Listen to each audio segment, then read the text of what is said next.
প্রতিদিনের মতো দুপুরের ভাত ঘুমের পর উঠে ইশিকা নিজেকে একবার আয়নায় দেখে নিল। পা থেকে মাথা অবধি একবার দেখে নিয়ে একটু মুচকি হাসল। ভাবল, সত্যিই কি ওকে দেখতে সুন্দর, যার জন্য এত এত ছেলেরা সবসময় আঠার মতো লেগে থাকে? কথাগুলো মনে হতেই ঠোঁটের কোণে এক টুকরো মুচকি হাসি ফুটে উঠল। আসলে কি ইশিকা সুন্দর? তাহলে কি সেই মানুষটাও সবার মতো এমন করে প্রশংসা করবে? ভেবেই লজ্জা পেল ইশিকা। যাই হোক, ফ্রেশ হয়ে নাস্তা করার জন্য নিচে গেল। দুপুরে ঘুমিয়েছিল। প্রায় সন্ধ্যা হয়ে এসেছে, একটু বাদে হয়তো আজানও হয়ে যাবে। ডাইনিংয়ে কাউকে না দেখে কিচেনে এসে আন্টিকে দেখলো রান্না করতে। মেয়েটা দুই হাতে জাপটে জড়িয়ে ধরতেই আন্টি খানিকটা আদুরে কণ্ঠে বলতে লাগলো, মামুনি, তুমি কি একটু কাজ করতে পারবে? আন্টি, আম্মু, আমি তোমার সব কাজ করে দিতে রাজি আছি। আমি তো সবসময় বাসার সব কাজ করতে চাই, কিন্তু তুমি তো আমাকে করতে দাও না। করতে দেই না কারণ তুমি আমার আরেকটা মেয়ে। আর যদি তুমি বাসার কাজ করো তাহলে মনে হবে তুমি কাজের মেয়ে। তুমি তো তেমন কেউ না। আর তুমি আমার বাসারই মেয়ে। আর আমার মেয়ে যেহেতু কাজ করে না, সেহেতু তোমারও কোনো কাজ করতে হবে না। কিন্তু আমার তো কাজ করতে ভালো লাগে আন্টি আম্মু। এরপরে স্বামীর বাড়িতে গিয়ে কাজ করে তার মন জয় করে নেব। শ্বশুর শাশুড়ি সবার সাথেই বেশ আমার সুন্দর সম্পর্ক হবে। তাতে কেউ বলতে পারবে না আমি কোনো কাজই করতে পারি না। তাই তো আমি কাজ করতে চাই, কিন্তু তুমি আমাকে কোনো কাজই করতে দাও না। যেতটুকু করো অতটুকুই যথেষ্ট। এত এত কাজ করতে হবে না। আর যে কাজের জন্য তোমাকে বলেছি সেটা তেমন ভারী কাজ নয়। তুমি এই নাস্তাগুলো নাও, ঈশানের রুমে গিয়ে দিয়ে আসো। আন্টি আম্মু, তোমার এই বজ্জাত ছেলের রুমে আবার কে আছে? আর হঠাৎ করেই ওখানেই বা নাস্তা দিতে হবে কেন? আম্মু প্রথমে ভ্রু কুঁচকে তাকিয়ে তারপর আবার পরক্ষণেই একটু মুচকি হেসে বলতে লাগলো, তুমি ঘুমিয়েছিলে তাই তোমাকে বলা হয়নি। একটু আগেই ঈশান বাসায় ফিরেছে। আর বাসায় আসার পর থেকে সবার সাথে কথা বলতে বলতে নাস্তাটাই করতে পারেনি। তাই আমি নাস্তা তৈরি করলাম। এখন যাও, গিয়ে ওকে খাবারটা দিয়ে আসো। ও খেতে খেতে ততক্ষণে আমার রান্না বান্না হয়ে যাবে। ঈশান দেশে এসেছে শুনেই ইশিকার বুকের ভেতর ধক করে উঠল। বজ্জাতটা তাহলে বাসায় ফিরেছে? কই, ওকে তো বলেনি বাসায় ফিরবে। আর বলবেই বা কি করে? গত কয়েকদিন ছেলেটার সাথে ওর যোগাযোগ নেই। তাহলে কি মানুষটা ওকে ভুলে গেল? কথাগুলো ভেবেই ইশিকা একটা দীর্ঘশ্বাস ফেলে বলল, ঠিক আছে, দাও, আমি নিয়ে যাচ্ছি। তবে একটা কথা, তোমার ছেলে যে বাসাতে আসলো, কই কাউকে তো জানালো না? জানবেই কি করে? হুট করে কাজ পড়ে গেল। আর সবচেয়ে বড় বিষয় কি জানো তো? ওর পড়ালেখাটা শেষ। সেই জন্য এখানে একটা হসপিটালে জব নেবে ভেবেছে। তাই চলে আসলো। জব না ছাই নিবে। দেখো গিয়ে কোনো মেয়ের পাল্লায় পড়ে দৌড়ে চলে এসেছে দেশে। হলে তো ভালোই হয়। ছেলেকে বিয়ে দিয়ে ছেলের বউয়ের আর তারপর নাতি নাতনির মুখ দেখতে পারি। ইশিকার কথাতেই শায়লা বেগম একটু মুচকি হাসলেন। তারপর বিড়বিড় করে বলতে লাগলো, হ্যাঁ, তোমার বাদর ছেলেকে মেয়েরা ভালোবাসার জন্য বসে আছে, তাই না? তার উপরে যে পরিমাণ বজ্জাত, তাতে কেউ ভালোবাসতে পারবেই না তোমার এই ছেলেকে।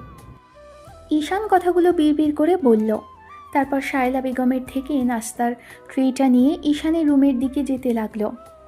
যতই ছেলেটার রুমের কাছাকাছি আসছিল ততই বুকের ভেতর ধুকপুকানিটা বেড়ে গেল।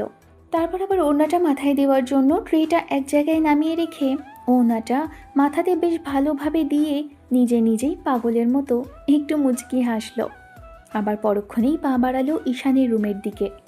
ভেতরে ঢোকার জন্য কোনো প্রকার অনুমতি না নিয়ে যখনই ভেতরে ঢুকতে গেল তখনই কেউ একজন বলল, কে ওখানে? আমি ইশিকা। আন্টি আম্মু তোমার জন্য নাস্তা পাঠালো। ঈশান মেয়েটার দিকে একবার তাকিয়ে থেকে কেমন যেন চোখ ফিরিয়ে নিল। তখন ইশিকা মুখ ভেঙচি কেটে ট্রেটা রেখে সেখান থেকে চলে গেল। ইশিকার এমন মুখ ভেঙচি কাটার কারণটা বুঝতে পারল ঈশান। গত কয়েকদিনে মেয়েটার সাথে কোনো যোগাযোগ হয়নি, আর হবেই বা কী করে? বাসার কারোর সাথেই তেমন করে যোগাযোগ করেনি ছেলেটা শেষ কয়েকদিনে। তার উপর হুটহাট করে বাসায় চলে আসবে সেটাও কাউকে জানায়নি। ইশিকা ভাবতেও পারেনি যে ঈশান চলে আসবে। এখন এখানে কি হচ্ছে আপনাদের সেটাই জানতে ইচ্ছে করছে তো? কারণ পুরো ঘটনাটা আপনারা তো বুঝতে পারছেন না। ইশিকা যাকে আন্টি আম্মু বলল সে তো শায়লা বেগম, ঈশানের আম্মু। আর ঈশানের আম্মুকে ইশিকা আন্টি আম্মু বলে ডাকছে কেন, সেটাও আবার আরেকটা প্রশ্ন। তার কারণটা হলো ইশিকা এই বাসার মেয়ে না, তবে এই বাসাতে সবাই ওকে মেয়ের মতোই ভালোবাসে, স্নেহ করে। ইশিকা ঈশানের থেকে বছর খানিকের সিনিয়র। আর এই কথাগুলো বলার একমাত্র কারণ হচ্ছে ওদের মধ্যে একটা কেমিস্ট্রি আছে, সেটা সামনেই আপনারা জানতে পারবেন। ইশিকার আসল পরিচয় হচ্ছে ও ঈশানের আব্বুর বন্ধুর একমাত্র সুইট, কিউট আর সুন্দরী মেয়ে, যার পেছনে অগণিত অসংখ্য ছেলে পড়ে আছে। এলাকার যুবক থেকে নিয়ে মধ্যবয়স্ক লোক, এমনকি কিছু সিনিয়র ভাইয়েরা আর কলেজের এত এত ছেলেগুলো পেছনে পড়ে আছে। ইশিকা অবশ্য কাউকে পাত্তা দেয় না। তারও একটা কারণ আছে, ঈশান ইশিকাকে পছন্দ করে, আর ইশিকাও ছেলেটাকে প্রচণ্ড পরিমাণে পছন্দ করে। ঈশানের আব্বু এসব কথাগুলো জানতে পেরে ছেলেকে দেশের বাইরে পাঠিয়ে দিয়েছিল। ঈশানের বাইরে যাওয়ার একমাত্র কারণ ছিল হায়ার স্টাডি করাটা। ডাক্তারি পড়ার জন্য লন্ডনে গিয়েছিল। সেখানে যাবার সময় ঈশান সেদিন ইশিকাকে জড়িয়ে ধরে অনেক কেঁদেছিল, বলেছিল ওকে ছাড়া থাকতে পারবে না। মেয়েটা তারপর থেকেই ঈশানের প্রতি এত দুর্বল। তার আগে থেকেই ইশিকা ছেলেটার প্রতি দুর্বল থাকলেও কখনো মুখ ফুটে বলেনি। ইশিকা ঈশানের সামনে কখনো ভালোবাসি কথাটা বলেনি যাবার আগে, কিন্তু ঈশান ওর জন্য পাগল ছিল। সব সময় ওর কাছে প্রেম ভালোবাসার কথা বলে গিয়েছে। এই বাসাতে ইশিকা আসার পর থেকেই ঈশান মেয়েটাকে সামনে থেকে দেখতে দেখতে ওর প্রতি দুর্বল হয়ে পড়েছিল। আর যেদিন ইশিকার আব্বু আম্মু মারা যায়, সেদিন ঈশানের প্রচণ্ড পরিমাণে কষ্ট হয়েছিল। মেয়েটা এত আদুরে, যার জন্য যে কোনো কেউ ওকে দেখলেই পছন্দ করবে। সেদিন থেকেই ঈশানের মায়া হতো মেয়েটার জন্য। ঈশানের ছোট বোন ইশিকাকে সবসময় আগলে রাখত, সবসময় মেয়েটার সাথে লেগে থাকতো। আগেই বলেছি, ইশিকা দেখতে প্রচণ্ড পরিমাণে আদুরে একটা মেয়ে, যে কেউ দেখলে ওই মেয়ের মায়ায় পড়ে যেতে পারে। ঈশানের বাসায় যেদিন থেকে মেয়েটাকে রাখা হয়েছে, সেদিন থেকেই ঈশান ওর সাথে কথা বলার চেষ্টা করত।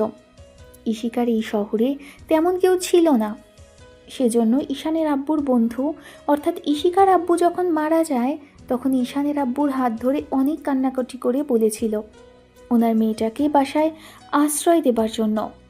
ইশিকার আব্বুর কথাতেই ঈশানের আব্বু ঠিক তাই করেছিল, মেয়েটাকে বাসায় নিয়ে এসেছিল। তারপর থেকেই ইশিকা এখানে আছে, আর কেউ ওকে কখনো বুঝতে দেয়নি ইশিকা এই বাড়ির মেয়ে নয়। তারপর থেকেই ইশিকার থাকা, খাওয়া, পড়ালেখা সব এখান থেকেই। আর প্রতিনিয়ত মেয়েটা এই পরিবারের সাথে জড়িয়ে গেছে। ইশিকার আব্বু আম্মু মারা গেছে বলে ঈশানের আব্বুকে আব্বু আঙ্কেল আর আম্মুকে আম্মু আন্টি বলে ডাকে। মেয়েটার এরকম আদুরে স্বভাবের কারণে শায়লা বেগম ওকে প্রচণ্ড পরিমাণে আদর করে, ভালোবাসে। ঈশানের আম্মু জানেও না যে ঈশান ইশিকাকে পছন্দ করে। ইশিকার সাথে কথা বলল না দেখেই মেয়েটা রাগ করে সেখান থেকে চলে যায়। রুমে গিয়ে নিজেই বিড়বিড় করতে থাকে। রাতেও ছেলেটার সাথে কথা বলেনি, যার জন্য ইশিকার এক প্রকার রাগ হয়েছিল। ঈশান ওকে কলও দেয়নি। বাইরে যাওয়ার পর থেকে মেয়েটার সাথে ঈশানের যোগাযোগ আছে, সেটা শুধুই ঈশানের ছোট বোনটাই জানে। 4 বছরের জন্য ঈশান বাইরে গিয়েছিল, তারপর থেকে ইশিকার সাথে তেমন করে কথা হয় না। তবে যেটুকু হয় সেটুকুতে ভালোবাসা মিশ্রিত থাকে। কিন্তু গত কয়েকদিন যাবৎ ছেলেটার সাথে তেমন করে কথা হয়নি। আর যখন থেকে ঈশান বাসায় আসার প্ল্যান করছিল, তখন থেকে হুটহাট করেই যোগাযোগ বন্ধ করে দেয়। সবার সাথে কাজের ব্যস্ততা দেখিয়েছে, বাসাতে যতটুকু যোগাযোগ হয়েছে তাতেই ব্যস্ততা দেখিয়েছে। যাই হোক, রাতে খাওয়া দাওয়ার সময় আব্বু ঈশানকে জিজ্ঞেস করছিল এর পরের প্ল্যানিং কি। তখন ছেলে বলল, আসলে আব্বু, এখানে একটা হসপিটালে জবের জন্য বাইরে থেকে অ্যাপ্লাই করেছিলাম, সেখানে 1 তারিখ থেকে জয়েনিং, তাই ভাবছি আপাতত এখানে থেকেই জবটা কন্টিনিউ করব। আর আমাদের হসপিটালের কথাটা কি তুমি ভুলে গেলে নাকি? তোমার দাদুর কথাগুলো আর তোমার মনে পড়লো না? তোমাকে এত টাকা পয়সা খরচ করে পড়ার জন্য পাঠালাম, আর এখন গিয়ে তুমি অন্য কোথাও জব করার চিন্তা করছো। তোমার মাথায় এসব চিন্তা কে ঢোকালো? আব্বু, ওখানে পার্ট টাইম জব করব, আর আমাদের হসপিটালে তো যাবই। জব নিয়েছি তার মানে তো এই না যে একেবারে সারা জীবন এখানেই থেকে যাব। জবটা করছি সেটা কয়েকটা বছর করব, তবে সপ্তাহে 2 দিন ওখানে সময় করে বসবো। সে যা ইচ্ছা করো, তবে তোমার আম্মু তোমার বিয়ের কথা বলছিল, এখন বিয়ে সাক্ষাৎ করার জন্য রেডি হও। বাসায় এসে সারতে পারলাম না, 2 দিন বাসাতে রেস্ট নিতেও পারলাম না, তার আগে বিয়ে নিয়ে তোমাদের টেনশন শুরু হয়ে গেল। আমার বিয়ে নিয়ে তোমাদের এত ভাবতে হবে না, সময় হলে আমি বলবো। আজ বাদে কাল বিয়েটা করতেই হবে, সেখানে না হয় এখনই করে নাও। আর ছেলের বউয়ের মুখ দেখবো না আমরা? হ্যাঁ দেখবে, অবশ্যই দেখবে। বাসায় এসেছি, কদিন রেস্ট নিতে দাও, তারপর অফিসে জয়েন করি। একটা বছর যাক, তারপরে না হয় ছেলের বউয়ের মুখটা দেখো। তার আগেই এত ছেলের বউ করো না তো। ছেলের বউ কি কখনো দেখতে পাবে না নাকি? ছেলের বউ দেখার সময় সুযোগ আর হবে না? এত কথা শুনতে চাই না। তোমাকে বিয়ের কথা বলা হয়েছে, তুমি হয় তোমার পছন্দের মেয়েকে বিয়ে করবে, আর না হলে বলবে কেমন মেয়ে তোমার পছন্দ, আমরা গিয়ে মেয়ে দেখব। ঈশান মনে মনে এটাই শুনতে চাইছিল। আব্বুর পছন্দের কথা শুনে ঈশান ইশিকার দিকে তাকালো। মেয়েটার কোনো হেলদোল নেই, তবে মুখটা মলিন করে রেখেছে মেয়েটা। ঈশান এটুকু দেখেই বুঝতে পারল যে মেয়েটার এই প্রস্তাবটা পছন্দ হয়নি। ঈশান ফিক করে হেসে ফেলল। খাওয়া দাওয়া শেষ করে আব্বু আম্মুর সাথে আরও কিছুক্ষণ কথা বলে রুমে আসলো। সেদিন রাতে ঈশান ইশিকার রুমের আশেপাশে কয়েকবার উকি দিল। মেয়েটা রুমের দরজা বন্ধ করে রেখেছে। ঈশান এসে রাত 12টার পরে দরজায় একবার টোকা দিল, কিন্তু তাতেও যেন কোনো কাজ হলো না। মেয়েটার কোনো সাড়া শব্দ নেই, ঘুমিয়ে পড়েছে হয়তো। ঈশান আর বেশিক্ষণ সেখানে দাঁড়ালো না। তবে ঈশান চলে যাওয়ার পর ইশিকা রুমের দরজা খুলল। ঈশান রুমে চলে যাওয়ার পর মেয়েটা এসে কিছুক্ষণ ভাবল যে কেউ একজন এসেছিল, তবে চলে গেছে। ইশিকা বকবক করতে করতে রুমে গেল। তারপর বালিশে মুখ গুজে দিয়ে নিজে নিজেই বলতে লাগলো, কি দুষ্টুমি করলো? এদিকে খেয়ে দিয়ে কাজ নেই, আমার রুমের দরজায় টোকা মারতে হবে? তোদের কি আর কোনো কাজকর্ম নেই, নাকি সব সময় খালি আমাকেই জ্বালাতে হবে? এলাকার ছেলেগুলো আমাকে জ্বালাবে, কলেজের ছেলেগুলো আমাকে ডিস্টার্ব করবে, আবার লাইন মারবে, প্রেম ভালোবাসা করতে চাইবে, একের পর এক উৎপাত করেই যাবে। তোদের কি আর কোনো কাজ নেই রে? সব সময় শুধু আমাকে জ্বালাতে হবে? তোদের পৃথিবীতে আমি কি একাই মেয়ে যাকে সারা জীবন তোরা জ্বালিয়ে মারবি? ইশিকা কথাগুলো বিড়বিড় করতে করতে ঘুমিয়ে পড়ে।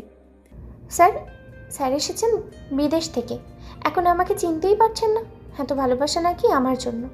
এখন দেখছি ওনার কিচ্ছু মনে নেই, সব কিছুই মিথ্যে ছিল। ওনার ভালোবাসাটা এখন ধুয়ে মুছে গেছে, সেই জন্যই আর আমাকে মনে পড়ে না। পরদিন সকালে ইশিকা কলেজে যাওয়ার জন্য রেডি হলো। তারপর সুইটির সাথেই কলেজে চলে গেল। মেয়েটা সুইটির সাথে একই কলেজে পড়ে, তবে দুজনের ডিপার্টমেন্ট আলাদা। তার উপর আবার দুজনে সিনিয়র জুনিয়র। প্রতিদিনই ইশিকা সুইটি একসাথে কলেজে আসা যাওয়া করে। সারাদিন ঈশান রুমে শুয়ে বসে কাটালো। 11:30টার দিকে দেখলো মেয়েটা বাসায় ফিরেছে। মেয়েটার মুখটা মলিন হয়ে আছে, হয়তো আবার কোনো একটা গন্ডগোল হয়েছে। ঈশান দূর থেকে দেখলো আম্মু এই সময় কিচেনে দুপুরে রান্না করছেন। ইশিকা রুমে এসে ফ্রেশ হলো। কলেজের ড্রেস পরলে মেয়েটাকে একদম বাচ্চাদের মতোই দেখায়।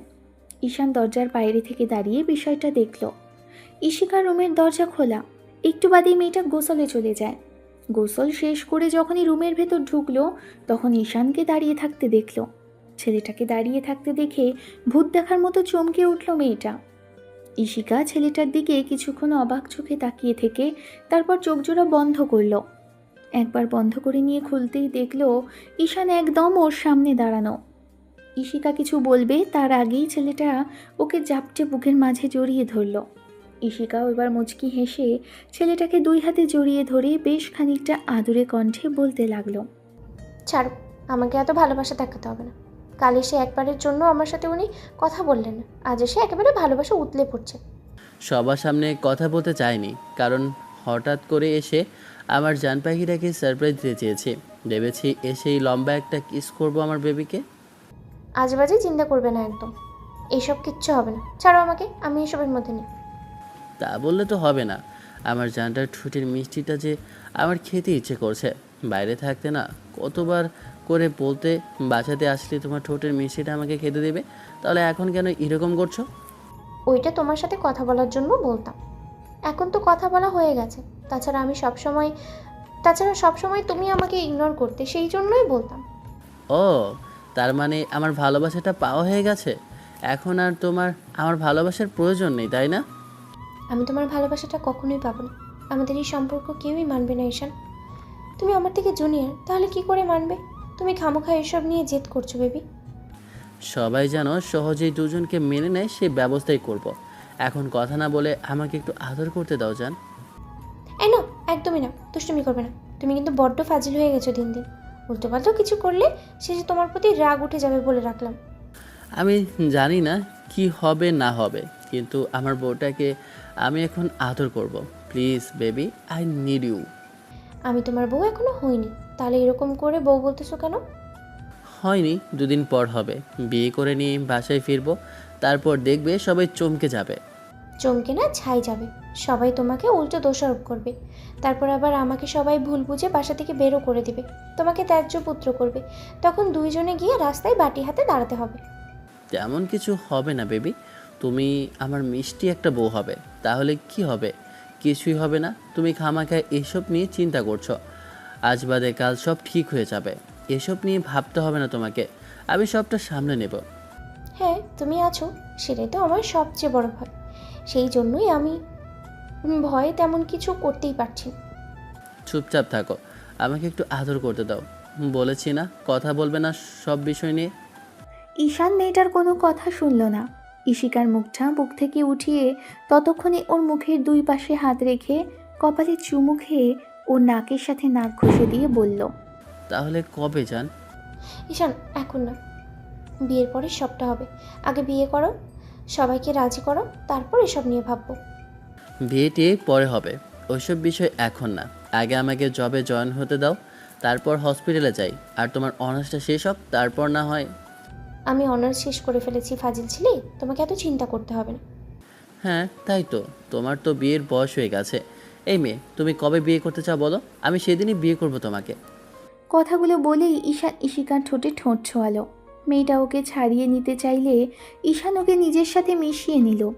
তারপর মুখের পাশে হাত রেখেই কিস করতে আরম্ভ করলো। মিনিট 5 কেমন করে চলার পর ইশিকা ঈশানের থেকে নিজেকে ছাড়ানোর চেষ্টা করলেও ছেলেটা ওকে ছাড়ল না। মেয়েটাকে নিয়ে বেডের ওপর বসে পড়ল। মেয়েটাকে কোলের মধ্যে বসিয়ে নেয়।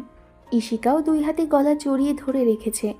দুজন দুজনের ঠোঁটে কিস করছে, যার জন্য মেয়েটা থেকে থেকেই কেমন হাঁসফাঁস করছে। ইশিকার বুকের ভেতর উথাল পাথাল ঝড় বয়ে চলছে। মেয়েটা কিছু বলতেও পারছে না, আবার কিছু করতেও পারছে না। ইশিকার ইচ্ছে করছে এখান থেকে দৌড়ে পালিয়ে যেতে। ঈশান বিষয়টা বুঝতে পেরে এবার ওকে ছেড়ে দিল। তারপর বেডে শুয়ে পড়তেই ইশিকা ঈশানের উপর থেকে উঠে গেল। তারপর আয়নার সামনে গিয়ে চুল মুছতে লাগলো। ঈশান ঠোরজোড়া মুছতে মুছতে এবার রুম থেকে বেরোনোর সময় বলতে লাগলো, এমন করে কেটে গেল পুরো 1 মাস। এই 1 মাসে ইশিকাকে ঈশান অনেক জ্বালিয়েছে। বাসার কেউ বিষয়টা না জানলেও সুইটি খুব ভালো করেই জানে, কারণ ওর ভাই যে মেয়েটাকে বড্ড বেশি ভালোবাসে। ঈশান ইশিকার কলেজের ফাঁকে ওকে নিয়ে এদিক ওদিক বেরিয়েছে। মেয়েটা আজকাল বোরকা পরে বের হয়, যাতে কেউ ওকে দেখতে না পায়। ঈশানের নির্দেশ ছিল বোরখা আর নিকাব করে বেরোনোর, তাই পরে। আর মুখটা তখনই বের করে যখন ঈশান বলে, যখন কেউ আশেপাশে না থাকে। ঈশান চায় না ওর ভালোবাসার মানুষটাকে অন্য কেউ দেখুক। অন্যদিকে ঈশান ভাবছে, আব্বু আমাকে কি করে ইশিকাকে ভালোবাসার কথাটা বলবে। ওদের বয়সের ডিফারেন্সের জন্য যে আব্বু আম্মু ওদের সম্পর্কটা মানতে চাইবে না। এটা ঈশান ইশিকার মতো নিজেও ভেবেছে। ছেলেটা খুব ভালো করেই জানে এগুলো নিয়ে আব্বু আম্মু ঝামেলাটা বাঁধাবে। আর আগাগোড়াই যে আব্বু এসব বিষয় জানতো, ঈশানও সেটা জানে। কারণ আম্মু না জানলেও আব্বু জানার পরই ওকে দেশের বাইরে পাঠানোর জন্য হুলস্থুল বাঁধিয়ে ফেলেছিল। 1 সপ্তাহ পরের ঘটনা। সেদিন ঈশানদের বাসার সবাইকে এক আত্মীয়ের বাসাতে ইনভাইট করা হলো। ক্লাস টেস্ট থাকার কারণে ইশিকা যেতে পারেনি। আর ঈশানও সকালবেলায় হসপিটালে গিয়েছিল। সেখান থেকে ফিরে তারপর বাসাতেই ছিল। ইশিকা বাসাতে এসে দেখলো ঈশান রুমে বসে আছে। ঈশানের ছোট বোনটাও আব্বু আম্মুর সাথে গিয়েছে। বাসাতে কেউ নেই ভেবেই ইশিকা ঈশানের রুমে আসলো। বাসাতে এই মুহূর্তে কয়েকজন কাজের লোক ছাড়া তেমন কেউ নেই। যারা আছে তারা নিচে কাজ করছে, আর নয়তো দুপুরের ভাত ঘুম দিচ্ছে। বিষয়টা ভেবেই ইশিকা ঈশানের রুমে আসে। তারপর নিজেই দরজাটা আটকে দেয়। ঈশান উঠে দাঁড়াতেই মেয়েটা দৌড়ে গিয়ে ওর বুকে ঝাঁপিয়ে পড়ে। 2 হাতে জাপটে জড়িয়ে ধরে ছেলেটাকে। ঈশান ও মেয়েটাকে বুকের মাঝে 2 হাতে জড়িয়ে নিয়ে তারপর একটু বাদে পুরো মুখে কতক্ষণ চুমু খেয়েছেন। ইশিকার এরকম কর্মকাণ্ডে ঈশান খানিকটা অবাক হলেও মেয়েটা যে সহজে ও রুমে আসতে চায় না। ঈশান একটা সময় ইশিকাকে কোলে ওঠালো। তারপর নিয়ে কয়েকটা ঘূর্ণি দিতেই ইশিকা বলতে লাগলো, কি করছো? মাথা পড়ছে আমার, ছাড়ো না। ছাড়ো বলে তো শুনছি না। আর আজকে কোনো ছাড়াছাড়ি নেই, আজকে আদর করে তবেই তোমাকে ছাড়বো জান। ছাড়ো না, এখন উল্টোপাল্টা কিছু করবে না। কিন্তু বাসায় কেউ নেই, ভুলভাল কিছু একটা হয়ে যাবে ঈশান। হলে তো আমার সাথেই হবে। আর আমরা কি বিয়ে করব না? দুদিন পরে যেটা হবে দুদিন আগে হলে সমস্যা কিসের বেবি? কিন্তু আমি চাই না এরকম কিছু হোক। তুমি খামোকে এসব নিয়ে কেন কোনো ঝামেলা বাঁধিও না। দেখো, উল্টোপাল্টা কিছু হয়ে গেলে আমি কারোর সামনে মুখ দেখাতে পারবো না ঈশান। হলেই বা কি আর না হলেই বা কি, কেউ জানতে পারবে না। খামাখা এসব নিয়ে টেনশন করো না। দেখে আমার দিকে তাকাও বেবি। ঈশান কথাটা বলেই ইশিকার মুখের একপাশে হাত রাখল। ততক্ষণে মেয়েটাকে বেডে নিজের কোলের উপর বসিয়ে নিয়েছে। ইশিকা ঈশানের গলাটা জড়িয়ে ধরে বেশ মায়াবী চোখে তাকিয়ে আছে। ইশিকা কিছু বলার আগেই ঈশান ওর ঠোঁটজোড়া নিজের ঠোঁটের সাথে মিলিয়ে দিয়েছে। মেয়েটাকে আর কিচ্ছু বলার সুযোগ দেয়নি। ঈশান ইশিকার ঠোঁটের সাথে গভীরভাবে ঠোঁটজোড়া ডোবালো। মেয়েটা প্রথমে রেসপন্স না করলেও পরবর্তীতে একটু মুচকি হেসে রেসপন্স করতে লাগলো। তারপর ঈশানের চুলগুলো এক হাতে আঁকড়ে ধরে আর এক হাতে ওর টি শার্টটা খামচে ধরে রাখলো। মিনিট 10 এভাবে চলার পর একটা সময় ঈশান মেয়েটাকে ছেড়ে দেয়। দুজনেই হাঁপাচ্ছে। এর মাঝে ছেলেটা একটা ডেভিল হাসি দেয়। ইশিকা কিছু বলে ওঠার আগেই ঈশান ওর গলার ঘাড়ে নাক ডোবালো। সাথে সাথে মেয়েটা থমকে যায়। ভাবতেও পারিনি ছেলেটা এরকম কিছু করবে। তার মাঝখানে ঈশান ওর গলায় কয়েকটা জোরে জোরে কিস করে বসে। ইশিকা চোখ জোড়া বন্ধ করে নেয়। তারপর ছেলেটার চুলগুলো 2 হাতে খামচে ধরে হাঁসফাঁস করতে আরম্ভ করে। ঈশানের এরকম কর্মকাণ্ডে ইশিকা বেশ খানিকটা হতভম্ব। তবে ছেলেটাকে কিছু বলে ওঠার আগেই ওর বুকের মাঝে কয়েকটা ঠোঁটের স্পর্শ অনুভব করে ইশিকা। মুখ দিয়ে কথা বেরোচ্ছে না। ছেলেটার এরকম পাগলামি দেখেও কিচ্ছু বলতে পারছে না। এর মাঝেই ঈশানের স্পর্শগুলো বেপরোয়া হয়ে উঠতে লাগলো। ইশিকার পুরো শরীর জুড়ে স্পর্শ দিয়ে যাচ্ছে ছেলেটা। ঈশান মেয়েটাকে এর মাঝেই বেডে শুইয়ে দেয়। তারপর আস্তে আস্তে দুজনের শরীর থেকে সব কাপড়গুলো খুলে ফেলে। উত্তেজনার বশে দুজনে কি করছে ঈশান সেটা বুঝতে পারলেও ইশিকা যে আর নিজের মধ্যে নেই। ছেলেটার এরকম উষ্ণ ঠোঁটের স্পর্শে মেয়েটা এলোমেলো হয়ে গেছে, অগোছালো অবস্থা ওর। ইশিকা বারবার ছেলেটাকে নিজের সাথে আঁকড়ে ধরার চেষ্টা করছে। ইশিকা নিজের ঠোঁট জোড়া কামড়ে ধরে রেখেছে। কিছুক্ষণের মধ্যেই দুজন পুরো উন্মুক্ত হলো। আর তারপর যেটা হলো দুজনের মাঝে সেটা ছিল অনাকাঙ্ক্ষিত। ইশিকা ভাবতেও পারেনি এমন কিছু হয়ে যাবে দুজনের মধ্যে, আর ভাবার অবকাশও ছিল না। যে সময়টায় দুজন এত কাছে এসে মিলিত হয়েছে সেই সময়টাতে বাসায় কেউ ছিল না। ঈশানকে বাধা দেওয়ার আগেই ছেলেটা এমন কিছু করে বসেছে। ইশিকা ভাবতেও পারেনি ঈশান ওর সাথে এরকম একটা কাণ্ড ঘটাবে। বিয়ের আগে সেই অনাকাঙ্ক্ষিত ঘটনা ঘটল যেটার জন্য কেউই প্রস্তুত ছিল না। ঈশানও আস্তে আস্তে ওর এতটা কাছে চলে আসবে সেটা নিজেও কল্পনা করেনি। যখন ইশিকার হুঁশ ফিরল ততক্ষণে ঈশান ওর বুকের মধ্যে মাথা রেখে এলিয়ে দিয়ে চোখ জোড়া বন্ধ করে রেখেছে। ইশিকা ছেলেটার চুলগুলোতে হাত বোলাচ্ছে আর চোখ বন্ধ করে রেখেছে। ইশিকার বারবার মনে হচ্ছে কি হয়ে গেল আর কি হলো। তবে এই বিষয়টা কেউ জানতে পারেনি আর জানবেও না, সেটাই ভাবতে লাগলো। এতক্ষণেও যে ওর হুঁশ ফেরেনি সেটা ঈশানও বুঝতে পারছে। ঈশান ওর বুকের মাঝে ঘুমিয়ে গেল। তারপর যতক্ষণে দুজনের ঘুম ভেঙেছে ততক্ষণে ইশিকার বোধগম্য হলো দুজনে আজকে কি করে ফেলেছে। ঈশান ঘুম থেকে উঠে দেখলেও ইশিকা ফুপিয়ে কেঁদে উঠছে। ওর এরকম কর্মকাণ্ডের জন্য ঈশান বেশ খানিকটা ভয় পেয়ে গেল। হতভম্ব হয়ে গেল মেয়েটার এরকম কর্মকাণ্ডের জন্য।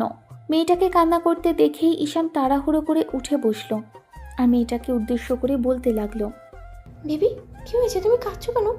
আর কান্নাকাটি করার মতো কি হলো? ঈশানের এরকম কথাতেই ইশিকা জোরে জোরে ফুপিয়ে কেঁদে উঠতে লাগলো।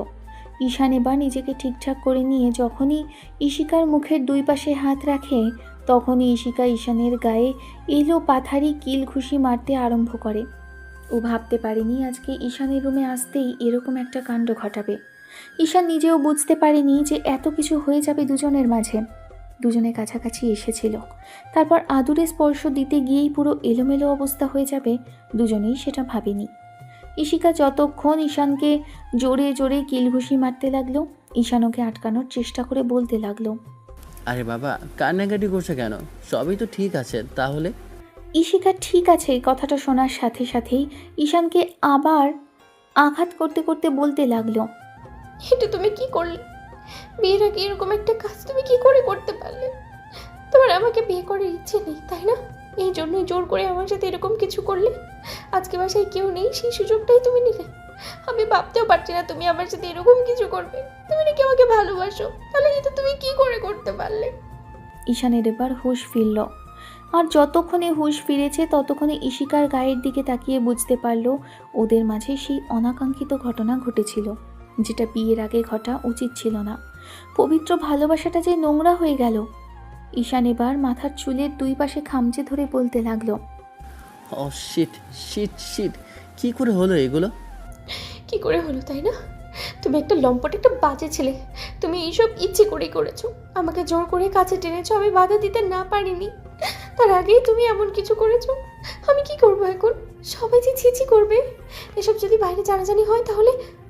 জান পাখি, কিছু হয়নি, কিচ্ছু হয়নি আমাদের। আসলে এটা ভুলবশত হয়ে গেছে, বিশ্বাস করো। আমি কিছু করতে চাইনি। আচ্ছা ঠিক আছে, সব কিছু ঠিক হয়ে যাবে। তুমি এক কাজ করো, আমরা খুব শীঘ্রই বিয়ে করে নেব। দেখো, কেউ কিছু জানতে পারবে না। তারপরেও খুব শীঘ্রই বেবি নিয়ে নিব আমরা, জান। ঈশান আবার ছেলেটাকে মারতে লাগলো। তারপর কান্না করে করেই বলতে লাগলো, সব কিছু তোমার কাছে এত সহজ মনে হয়? তুমি আমাকে এমনভাবে স্পর্শ কেন করলে?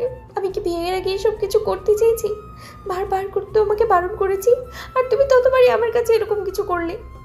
বিশ্বাস করো, আমি আর এরকম কিছু করতে চাইনি, কিন্তু তোমাকে কাছে পেয়ে যে কখন নিজের উপর থেকে কন্ট্রোল হারিয়েছি নিজেও বুঝতে পারিনি। বিশ্বাস করো। আচ্ছা ঠিক আছে, আমরা বিয়ে করে নিব জান, খুব শীঘ্রই। আমাকে কয়েকটা দিন সময় দাও, আমি কথা দিয়েছি আমি সব কিছু ঠিক করে দেব। তুমি একটা বাজে ছেলে, পচা ছেলে। তুমি আমাকে এমনভাবে আর নোংরা করে দিলে। তুমি আমাকে কলঙ্কিত করেছো। তোমার জন্য সব হয়েছে, আমি সব কিছু সবাইকে বলে দেবো। তুমি আমাকে জোর করে। তোমার কি মাথা খারাপ? এসব যদি বাইরে জানাজানি হয় তাহলে তোমার সম্মানটা নষ্ট হবে। আমার কথা শোনো। দেখো, আমি বুঝতে পারিনি এরকম কিছু হবে জান। আমি কথা দিচ্ছি সব ঠিক করে দিব। দেখো, আর খুব শীঘ্রই বিয়ে করে নেব। আমাদের এসব বিষয়ে কেউ জানতেও পারবে না, আর শুধু আমাদের মাঝেই থাকবে। ঈশান মেয়েটাকে হাজারটা আজে বাজে কথা বলতে লাগলো। বারবার বলতে লাগলো মরে যাবে, এই করবে, সেই করবে। একের পর এক ঈশানকে বাজেভাবে প্রেজেন্ট করতে লাগলো। জোর জবরদস্তি করে ওর থেকে যাওয়ার চেষ্টা করলে ঈশান ওকে পেছন থেকে জড়িয়ে ধরলো আর বলতে আরম্ভ করলো, জান পাখি, প্লিজ উল্টাপাল্টা কিছু করো না। দেখো, আমরা বিয়ে করে নিব, বললাম তো। দেখো, সামনেই বিয়েটা করব। আমাকে কয়েকটা দিন সময় দাও না প্লিজ। ঈশিকা জোর করে নিজেকে ছাড়ালো। তারপর ঈশানের থেকে নিজেকে ছাড়িয়ে নিয়ে সেখান থেকে চলে গেল। ঈশান ভাবতে লাগলো এবার কি করবে। এরকম একটা কাজ করে ফেলবে সেটা নিজেও কল্পনা করতে পারিনি। এতটা কন্ট্রোললেসও কিভাবে হলো। একজন ডক্টর হয়ে কি করে নিজেকে কন্ট্রোল করতে পারলো না, সেটা ভেবে নিজেকে নিজে গালি দিল আর বাজেভাবে নিজেকে দোষী ভাবতে লাগলো। এখন কি করে বোঝাবে মেয়েটাকে। ঈশান গোসল করে নিল। তারপরে ঈশিকার রুমে গিয়ে যখনই ঢুকতে যাবে তখনই মনে হতে লাগলো ঈশিকার রুমের দরজাটা বন্ধ। ঈশান তাড়াহুড়ো করে রুমের জানালার সামনে আসতেই দেখলো মেয়েটা গলায় ফাঁস দেওয়ার চেষ্টা করছে। ঈশান ঈশিকাকে কয়েকবার ডাকলো, তাতেও কাজ হলো না। উপায় না পেয়ে দরজায় কয়েকটা লাথি মারল। সাথে সাথে দরজাটা ভেঙে যেতেই ঈশান উঠে গিয়ে ঈশিকাকে পাঁজা করে ধরল। তারপর বেডে পড়ে থাকা টুলটা পায়ের নিচে দিয়ে মেয়েটাকে নামালো। আর সাথে সাথে ঈশিকা ওর সাথে জোর জবরদস্তি করতে লাগলো। ছোটার জন্য ঈশান যখন ওকে বোঝানোর চেষ্টা করতে লাগলো, মেয়েটা কিছুতেই বুঝতে চাইছিল না। মেয়েটা পাগলামি করছে, তাই উপায় না পেয়ে ওকে শান্ত করার জন্য কষে একটা থাপ্পড় বসালো গালে। ঈশিকা থমকে গেল, গালে হাত দিয়ে বাচ্চাদের মতো ফুপিয়ে কেঁদে উঠল। আর ঈশান বলতে লাগলো, আমি তোমাকে বলেছি আমি তোমাকে বিয়ে করব না। কখন এরকম মনে হয়েছে তোমার? জান, প্লিজ বিশ্বাস করো, ঘটনাটা অনাকাঙ্ক্ষিত ছিল। আমি কি আর 10টা বাজে ছেলের মতো যে তোমার সাথে এরকম কিছু করে তোমাকে বিয়ে করব না বলে ছেড়ে দিয়েছি? আমরা আজকেই বিয়ে করব। বিশ্বাস করো, আমার কথা শোনো, আর তুমি বাজে কোনো কিছু করবে না। তোমার কিছু হয়ে গেলে আমি কাকে নিয়ে থাকবো জান? ঈশিকা কথাটা বলেই ঈশানের মুখে চুমু খেলো। বেশ কিছুক্ষণ চুমু খেতেই মেয়েটা আবেগের বশে ওকে জড়িয়ে ধরল। তারপর ফুপিয়ে কেঁদে উঠল আর বুকের মধ্যে মুখ লুকিয়ে নিয়ে বলতে লাগলো, সত্যি তো বিয়ে করবে আমায়, আর আমাকে ছেড়ে কোথাও যাবে না? তুমি যদি আমায় বিয়ে না করো তাহলে আমি সুইসাইড করে নেব। ঈশান, সব কিছু তোমার জন্য হয়েছে। তুমি আমাকে সব কিছু উল্টোপাল্টা হওয়ার আগেই স্বীকৃতি দিবে। যদি না দাও আমি ভাববো তুমি আমাকে ভালোবাসোনি, মিথ্যে আশ্বাস দিয়েছিলে, আর এসব কিছু তোমার জন্যই হয়েছে। ঈশিকার কথাতেই ঈশান মাথা নেড়ে উত্তর দিল। তারপর মেয়েটাকে বুকের সাথে কিছুক্ষণ জড়িয়ে ধরে রাখল। সেদিন আর ওদের মাঝে তেমন কোনো কথা হয়নি। ঈশিকার সারাটা রাত সেদিন ঘুমোতে পারেনি। অনেকক্ষণ যাবৎ ঈশানের কথা ভেবেছে। ঈশান অনেক রাত অবধি মেয়েটার সাথে কলে কথা বলেছে। ঈশিকা শুধু হ্যাঁ বা না বলে উত্তর দিয়েছে। পরদিন ঈশান হসপিটালে যাওয়ার নাম করে বেরিয়ে পড়ল। ঈশিকাও কলেজের দিকে যাচ্ছিল। ঈশান কলেজের সামনে এসে ওর জন্য দাঁড়িয়ে রইল। মেয়েটা যখনই কলেজে এসেছে তখনই ঈশান ওকে কল করলো। তারপর কল করে জানতে পারলো মেয়েটা ক্লাস করছে। একটু বাদে ঈশান মেয়েটাকে বারবার রিকোয়েস্ট করতেই মেয়েটা ক্লাস থেকে বেরিয়ে আসলো। ঈশানকে দেখে কিছুক্ষণ ফ্যাল করে তাকিয়ে রইল। ঈশান ওর হাত ধরে টানতে টানতে এনে বাইকের কাছে দাঁড় করালো। তারপর মেয়েটাকে উঠতে বললেও উঠছিল না, তাই ছেলেটা বলতে লাগলো, বিয়ে করার জন্য তো পাগল হয়ে গেছো, ওঠো, আজকে বিয়ে করবো আমরা, সবাই অপেক্ষা করছে, এখনই চলো আমার সাথে। বিয়ের কথা শুনে ঈশিকা অবাক হলো। ছেলেটা একটু মুচকি হাসলো। ঈশিকাকে হাত ধরে টেনে বাইকে বসালো। তারপর মেয়েটা উঠে বসে দুই হাতে পেছন থেকে জড়িয়ে ধরল। ঈশিকা এখনো নিকাব পরে আছে। ঈশান লুকিং গ্লাসে খেয়াল করে দেখলো মেয়েটা কেমন অসহায়ভাবে তাকিয়ে আছে। ভাবতেও পারিনি হয়তো ছেলেটা ওকে বিয়ে করার কথা বলবে, তাই হয়তো অবাক হয়েছে। মিনিট 15-র মধ্যে একটা কাজী অফিসের সামনে চলে আসে দুজনে। তারপর বাইক থেকে নামতেই খেয়াল করলো ঈশানের কয়েকটা বন্ধু দাঁড়িয়ে আছে। ঈশানের একটা বন্ধু ওদেরকে দেখে বলতে লাগলো, তোদের আসতে এত দেরি হলো কেন? আমি তো ভাবলাম তোরা অন্য কোনো কাজী অফিসে গিয়ে বিয়ে করে নিয়েছিস। না রে, তোদের ভাবিকে বোঝাতে সময় লেগে গেল। আর তুমি দাঁড়িয়ে আছো কেন? ভেতরে চলো। ঈশানের কথাতেই ঈশিকা মাথা নিচু করে রইল। লজ্জা পাচ্ছে হয়তো। ঈশান ওর হাত ধরে টানতে টানতে ভেতরে নিয়ে আসে। তারপর মেয়েটাকে একটা জায়গায় বসিয়ে দেয়। ঈশিকা কোনো কথা বলছে না। কাজী সব ফর্মালিটি শেষ করে ঈশিকাকে এবার সাইন করার জন্য বলতেই ঈশিকা তাকিয়ে রইল। ঈশানের আরেকটা বন্ধু বলতে লাগলো, ভাবি, ভয় পাবেন না, আমরা আছি, টেনশন করতে হবে না। আর ঈশান বাসায় বুঝিয়ে নেবে, এইসব নিয়ে আপনাকে এত চিন্তা করতে হবে না। ঈশান এবার ঈশিকার হাতের উপর হাত রেখে বলতে লাগলো, জান পাখিটা, বিয়েটা করে নাও, সব ঠিক হয়ে যাবে। আমি যে ভুল করেছি তার জন্য আসলেই দুঃখিত। আমি বুঝতে পারিনি সোনা, তুমি এবারের মতো আমাকে মাফ করে দাও। ঈশিকার চোখে পানি টলমল করতে লাগলো। ঈশানের কথাতে আশ্বস্ত হয়ে মেয়েটা সাইন করে দিল। সাইন করে দিয়ে এবার দুজনে মালা বদল করলো। তারপর কাজী মোনাজাতে হাত তুলে দোয়া করে দিতেই এবার ঈশান বন্ধুদেরকে অনেক অনেক ধন্যবাদ দিল। ঈশিকা তখনও চুপ করেছিল। আর ঈশান ভাবল ওদের বিয়ের জন্য তো কিছু অনুষ্ঠানও করতে পারবে না এই মুহূর্তে। এখন আব্বু আম্মুকে বোঝাতে গিয়েই ঝামেলা হবে। বিষয়টা ভেবে ওদের উদ্দেশ্যে বলল, এই মুহূর্তে যেহেতু কিছু হচ্ছে না, তাই আমি ভাবছি তোদের নিয়ে একটা রেস্টুরেন্টে যাব। চল, আজকে তোদের ট্রিট দেব। আমাদের বিয়েতে হেল্প করলি, তার জন্য অসংখ্য ধন্যবাদ তোদের। আজকে না, অন্য কোনো দিন। তাছাড়া এখন ভাবি আছে সাথে, আমাদের দেখে হয়তো লজ্জা পাবে। তুই এমনিতেই ভাবিকে কারোর সামনে নিকাব খুলতে বারণ করেছিস, তাহলে ভাবি আমাদের সাথে নিকাব খুলবে কী করে? সমস্যা নেই, আমরা একটা কেবিনে বসবো। তোরা নিজেদের ইচ্ছা মতো খাবি, আমি আমার বেবিটাকে খাওয়াবো, কেমন? এখন চল। ঈশিকা ঈশানের কথাতে প্রচণ্ড পরিমাণে লজ্জা পেল। ওরা আধ ঘন্টার মধ্যেই শহরের সবচেয়ে ভালো রেস্টুরেন্টে আসলো। সেখানে এসে ঈশান সবাইকে খাবার অর্ডার করতে বলল। নিজেও দুজনের জন্য খাবারের অর্ডার করে একটা কেবিনে গিয়ে বসলো। মিনিট 15 বাদে সবার খাবার দাবার আসলে ঈশান ঈশিকাকে নিকাব খুলতে বলল। মেয়েটা খুলছিল না দেখে জোর করে নিজেই খুলে তারপর খাইয়ে দিতে লাগলো।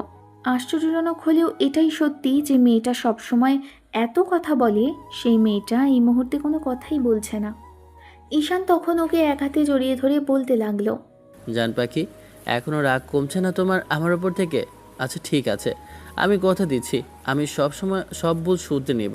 আর যেটা নিয়ে তোমার ভয় ছিল সেটা তো ঠিক হয়ে গেছে বলো। এখন তো তোমাকে স্বীকৃতি দিলেই হয়। আমার তোমার মতো এত সুন্দরী বউ আর 10টা এলাকায় আছে? নেই তো, তাহলে তুমি কেন আমাকে এরকম মেন্টালি টর্চার করছো? এবারে একটু কথা বলো জান পাখি। ঈশানের এত কথার পিঠেও ঈশিকা কোনো কথা বলল না। ঈশান ওকে খাওয়ানো শেষ করে নিজেও খেয়ে নিল। তারপর বাইরে এসে দেখলেও ওর বন্ধুরা বসে আছে। ঈশান সবাইকে আবারও ধন্যবাদ দিয়ে তারপর বাসার উদ্দেশ্যে বেরিয়ে পড়ে। ছেলেটা শুধু ভাবছে এখন বাসায় গিয়ে কি করে বোঝাবে। আব্বুকে বোঝানো সহজ হলেও আম্মুকে বোঝাতে গিয়েই এখন ঝামেলায় পড়ে যেতে হবে।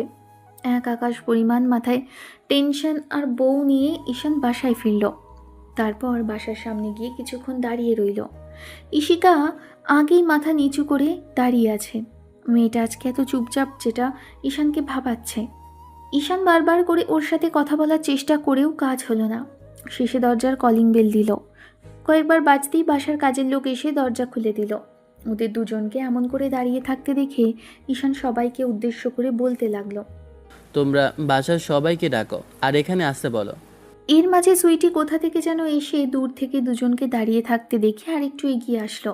তারপর ভাইয়ের সামনে এসে দাঁড়াতেই ঈশানও একটু হাসার চেষ্টা করলে তখন সুইটি চোখ বড় বড় করে তাকিয়ে রইল। তারপর আব্বু আম্মুকে উদ্দেশ্য করে ডাকতে লাগলো, আব্বু আম্মু কোথায় তোমরা? দেখো তোমাদের ছেলে কি কাণ্ড ঘটিয়েছে, কাকে যেন নিয়ে এসেছে, এক্ষুনি নিচে আসো। আব্বু আম্মুকে বোনটা বারবার ডাকতেই মিনিট 2 পর আব্বু আম্মু নিচে আসলো। তারপর তাড়াহুড়ো করে ডাইনিং থেকে যখনই দরজার দিকে এগিয়ে আসলো তখন ঈশান আর কাকে যেন দাঁড়িয়ে থাকতে দেখে বেশ খানিকটা অবাক হলো। ছেলের পাশে অচেনা একটা মেয়েকে দাঁড়িয়ে থাকতে দেখে ওরা এগিয়ে এসে যখনই কিছু জিজ্ঞেস করতে যাবে তখনই ঈশান বলতে লাগলো, আম্মু আব্বুকে সালাম করো। ঈশান কথাটা বলতেই ঈশিকা আব্বু আম্মুকে সালাম করতে গেলে আম্মু পা সরিয়ে ফেলল। তারপর মেয়েটাকে ধরে উঠিয়ে বলতে লাগলো, আব্বু, এই মেয়েটা আর কোথা থেকে এনেছো একে? আর তোমাদের এই অবস্থা কেন? তোমাদের দুজনকেই দেখে মনে হচ্ছে কিছু তো একটা ঘটেছে। কি হয়েছে সত্যি করে বলো। ঈশান একটা দীর্ঘশ্বাস ফেলল। সব কিছু বলার জন্য রেডি হতেই এর মাঝখানে ঈশিকা সাহস করে মুখের উপর থেকে নিকাবটা সরালো। সাথে সাথে ঈশানের আব্বু আম্মু চোখ বড় বড় করে মেয়েটার দিকে তাকিয়ে রইল। ঈশান ভয় পাচ্ছে এটা ভেবেই এখন আব্বু আম্মু ঠিক কেমন রিয়াক্ট করবে। আব্বু আম্মু একবার ঈশানের দিকে তো একবার ঈশিকার দিকে তাকাচ্ছে। অন্যদিকে সাহস করে নিকাবটা খুললেও আব্বু আম্মু কেমন বড় বড় চোখ করে তাকাতে দেখে ঈশিকা নিজেই চোখ জোড়া বন্ধ করে মাথা নিচু করে আছে। ঈশান এগিয়ে আসলো, আব্বুর পায়ে হাত দিয়ে সালাম করলো। আব্বু কোনো কথা বলল না। ঈশিকা আবার গিয়ে ঈশানের পাশে দাঁড়াতেই ও বলতে লাগলো, আম্মু আব্বু, আমরা দুজনকে ভালোবাসি, তাই বিয়ে করেছি। ঈশানের এমন ধারা কথাতে আব্বু যেন আকাশ থেকে পড়ল। ছেলের এমন সিদ্ধান্তে দুজনে কথা বলার ভাষা হারিয়ে ফেলেছে। একটু বাদেই আম্মু তাতানো কণ্ঠে বলতে লাগলো, তোমার সাহস কি করে হলো? আব্বু আম্মুকে না জানিয়ে বিয়ে করে আবার এখন এসে বড় গলায় বলছো তুমি বিয়ে করেছো? আম্মু, আমরা দুজনকে ভালোবাসি তাই বিয়ে করেছি। এখানে অন্যায় কিছু দেখছি না। ঈশিকাকে আমি অনেক আগে থেকেই পছন্দ করি, আর এখানে সাহসের কিছু দেখছি না। যাকে ভালোবাসি তাকে বিয়ে করেছি। তাছাড়া আব্বু আমাদের এই বিষয়টা জানতো, জানার পরেই আমাকে দেশ থেকে পাঠিয়ে দিয়েছিল। ছেলের কথাতে শায়লা বেগম স্বামীর দিকে তাকাতেই উনি আমতা আমতা করতে লাগলো। ঈশান আম্মুকে উদ্দেশ্য করে বলতে লাগলো, আম্মু, তুমি হয়তো এখন ঈশিকার দোষ দেবে, ওর কোনো দোষ নেই। আমি জোর করে বিয়েটা করেছি, ওকে ব্ল্যাকমেল করেছিলাম বিয়ে করার জন্য। আর হ্যাঁ, এখন আবার ওকে বাসা থেকে বেরিয়ে যাওয়ার কথা বলো না। যদি বেরিয়ে যেতে হয় তাহলে আমাকে বলো, আমি অন্যায় করেছি। আর ভালোবাসাটা কোনো অন্যায় নয়। আর যদি ভুল করে থাকি তাহলে সেটা আমি করেছি। তাই দয়া করে এমন কিছু বলো না যার জন্য ঈশিকা কষ্ট পায় আর আমিও কষ্ট পেয়ে এখান থেকে চলে যেতে বাধ্য হই। আব্বু আম্মু অমন করে দাঁড়িয়ে রইল। আম্মু কেঁদে উঠল। ঈশান চোখের পানি মুছে দিতে গেলে আম্মু দূরে সরে গেল আর বলতে লাগলো, আমার একমাত্র ছেলে আমাকে না জানিয়ে বিয়ে করেছে। ঈশানের আব্বু, তুমি শুনেছ কি করেছে তোমার ছেলে? বিয়ে করেছে, তাও আবার ভালোবেসে। আর যাকে বিয়ে করলো সে আমাদের বাড়িতেই থাকে। এত বড় একটা কাণ্ড ঘটিয়েছে ছেলে, আর আমি কিনা জানিই না। আমাকে একটাবার বলার প্রয়োজন মনে করলো না। আসলে আমি কি এতটাই তুচ্ছ যে আমাকে বলা যেত না? আম্মুর এমন ধারা কথাতে এবার আব্বু বলতে লাগলেন, শাইলা কান্নাকাটি করো না। দেখো, ছেলে পছন্দ করে বলেই বিয়ে করেছে। তাছাড়া আমাদের ইশিকাটাও খারাপ কেউ না, আর এমন কেউ নয় যে আমার ছেলের পাশে মানাবে না। ওর বাবারও কোটি টাকার প্রপার্টি, এমনকি এত এত সম্পদ রেখে গেছে, কিন্তু মেয়েটার এখানে থাকার মতো কেউ নেই। দেখো, ওকে আমাদের বাড়িতে এনে রেখেছি। তুমি না বলো তোমার মেয়ের মতো, তাহলে সেই মেয়েকে যদি অন্য কেউ বিয়ে করে নিয়ে যেত, তুমি কি থাকতে পারতে? সুইটিকে অন্য কোথাও বিয়ে দিয়ে দিলেও তুমি এত কষ্ট পেতে না যতটা এই মেয়েটা চলে গেলে পেতে। তাই দেখো, যেটা হয়েছে ভালোর জন্য হয়েছে, আর যা হয়েছে সেটা মেনে নাও। এত সহজে আমি সবটা মেনে নেব না। ওরা কেউ আমাকে বলল না। আর তোকে তো আমি মেয়ের থেকেও বেশি ভালোবাসি। সুইটিকে যত না ভালোবাসি তার চেয়ে বেশি ভালো আমি তোকে বাসি। তাহলে তুই কেন বলতে পারলি না আমাকে? আম্মু ইশিকাকে কথাটা বলতেই মেয়েটা ফুপিয়ে কেঁদে উঠল। তারপর আম্মুর পায়ের কাছে বসে পা দুটো জড়িয়ে ধরতেই আম্মু ওকে ছাড়িয়ে দেওয়ার চেষ্টা করতে লাগলো। তখন মেয়েটা বলতে লাগলো, আন্টি আম্মু, বিশ্বাস করো আমি না এরকম কিচ্ছু করতে চাইনি। তোমার ছেলে জোর করেছে বিয়ের জন্য। বিশ্বাস করো, সত্যি আমি বিয়েটা করতে চাইনি, কিন্তু কি করব, তোমার ছেলে এমন করে জোর করেছিল যার জন্য বিয়েটা করতে বাধ্য হলাম। আমি তোদের কথা বিশ্বাস করি না। তোরা আমাকে ঠকিয়েছিস, মিথ্যা বলেছিস। তোদের কথা আমি আর কখনো বিশ্বাস করব না। তোরা আমার সাথে অন্যায় করেছিস। আমি কি এমন অন্যায় করেছিলাম যার জন্য আমার ছেলে মেয়ের বিয়ে হলো আর আমি জানতে পারলাম না? তোরা একটাবার আমাকে বলার প্রয়োজন মনে করলি না, তাই না? আমি এতটাই তুচ্ছ হয়ে গেছি যার জন্য আমাকে বলা যেত না? আচ্ছা ঠিক আছে, আমরা অন্যায় করেছি, তার জন্য আমাদের যা শাস্তি দেওয়ার দাও। তারপরে এরকম রাগ জেদ করে থেকো না। দেখো, যে অন্যায় করেছি তার জন্য যত বড় শাস্তি দাও, মারো বকো, তারপরে এমন করে কান্নাকাটি করো না। ছেলে বউ নিয়ে এসেছে, এখন কি বরণও করবে না, নাকি রাগ জেদটাকে ধরে রাখবে? আম্মু প্লিজ তুমি কান্না করো না। দেখো, তোমার এই কান্নাটা আমি সহ্য করতে পারি না। যদি তাই হতো তাহলে বিয়ে করার আগে একটাবার আমাকে বলতে। আমি তো বলছি না যে ও মেয়ে খারাপ কিংবা ওই মেয়েকে আমি মানব না, কিন্তু তুমি কেন পারলে না আমাকে একটাবার বলতে? ঈশান আম্মুর কথাতে ওনাকে জড়িয়ে ধরল। আম্মুকে ছাড়িয়ে নিতে গেলে আম্মুর মুখে কতগুলো চুমু খেলো ছেলে। তারপর বলতে লাগলো, আই এম রিয়েলি সরি আম্মু, আসলে আমি বুঝতে পারিনি তুমি এতটা রাগ করবে। আচ্ছা ঠিক আছে, এখন থেকে আর কোনো কাজ তোমাকে না বলে করব না। এবারের মতো মাফ করে দাও। দেখো, তোমার বৌমা ভয় পেয়েছে, কান্নাকাটি করছে। ও বলছিল যে তোমরা নাকি কেউ মানবে না, সেজন্য ভয় পাচ্ছিল, আর এখন সেটাই হয়েছে। আচ্ছা আমি কথা দিচ্ছি, আমি তোমাদের এখন থেকে সব কথা শুনবো, কিন্তু আমাদের অন্তত এবারের মতো মাফ করে দাও। আব্বু ঈশানের কান টেনে ধরল আর রাগী কণ্ঠে বলতে লাগলো, হারামজাদা, তোকে বিয়ে করাবো না বলে এই মেয়ে তোর থেকে সিনিয়র বলেই তোকে এখান থেকে পাঠিয়েছিলাম, যেন এসবের ভূত মাথা থেকে নেমে যায়। আর তুই সেটাই করলি, যেটা করার জন্য আমি বারবার করে তোকে এখান থেকে তাড়ানোর জন্য উঠে পড়ে লাগলাম, আর তুই সেই অকাজটাই করে ফেললি বাড়ি ফিরে। এখন যদি ওর আব্বু আম্মু থাকতো তাহলে তোকে মেনে নিত বল? কেন মেনে নেবে না? আমার জামাই কি দেখতে খারাপ? আর তোমাদের ছেলে কি আমার সাথে মানায়নি বলো? তাহলে কেন মেনে নিত না? ঈশিকার এমন ধারা কথাতে সুইটি ফিক করে হেসে ফেলল। মেয়েটা বাচ্চাদের মতো গাল ফুলিয়ে সুইটিকে উদ্দেশ্য করে বলল, তুই তুই হাসছিস কেন? এখানে হাসার মতো কি বললাম? আমি কি দেখতে সুন্দর না বল? আর তোদের কি আমাকে পছন্দ না? সুইটি মুচকি হেসে এগিয়ে আসলো। তারপর ভাবিকে একপাশ থেকে শক্ত করে জড়িয়ে ধরে গালে চুমু খেয়ে নিয়ে বলতে লাগলো, পছন্দ ভাবি, প্রচণ্ড পরিমাণে পছন্দ, এতগুলো পছন্দ। আমার ভাবিকে পছন্দ হবে না? এত মিষ্টি একটা ভাবি পেয়েছি, তাহলে পছন্দ হবে না কেন? সুইটির এমন কথাতে ঈশান হাঁপ ছেড়ে বাঁচল। আম্মু দাঁড়িয়ে আছে দেখে ঈশান আম্মুকে আরও কতক্ষণ সরি বলল। তারপর আম্মু সুইটিকে উদ্দেশ্য করে বলতে লাগলো, যাও, তোমার ভাই আর ভাইয়ের বউকে বরণ করতে হবে। গিয়ে দেখো স্টোর রুমে বরণ করার জিনিস রাখা আছে, সেগুলো নিয়ে আসো। সুইটি মুচকি হেসে সেখান থেকে চলে গেল। একটু বাদে ঈশান ইশিকার পাশাপাশি দাঁড়াতে আম্মু ওদের বরণ করলো। তারপর আম্মুর কথাতে ইশিকাকে কোলে ওঠালো।